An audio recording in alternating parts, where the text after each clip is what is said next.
后来乡亲啊，继续来到花莲，一个有毒品前科的窃盗的通缉犯，互巡逻的警察认到要甲临检，结果这个通缉犯反抗，押出着家私，甲警方来车拼，然后趁混乱抢车逃走。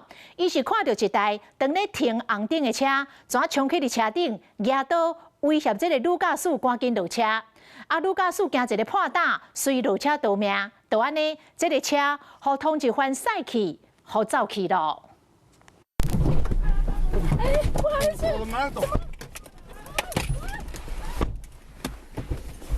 查某人惊到叽叽叫，随汽车逃命，到底发生什么代志？咱来看10秒钟进前。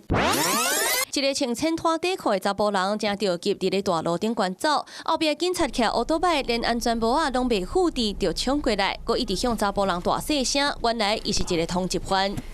想要到看走袂去啊，查甫人就直接抢人的车，冲入去一只当咧等青红灯的车，威胁驾驶赶紧走。喂！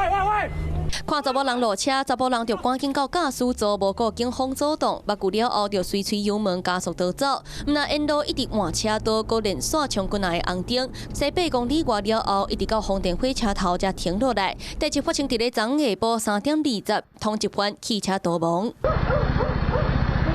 狗仔一直咧吠，警察甲一个查甫人当咧相拍。原来是警方巡逻的时，发现一个查甫人违规驶车，佮敢若是窃盗通缉犯，就赶紧来拦查。想要到查甫人拒检，佮想要弄原警，警方就赶紧要甲压制，双方就开始相拍。结果通缉犯竟然雄雄摕刀仔出来攻击，扫落来就走去车路抢人的车绕跑。游嫌遂驾车逃逸，经远警持续追查，发现游嫌已将该车辆弃置于丰田火车站附近。根据调查，这个通缉犯因为窃盗被判11个月，嘛有真侪毒品甲窃盗的前科，目前警方正在全力追查当中。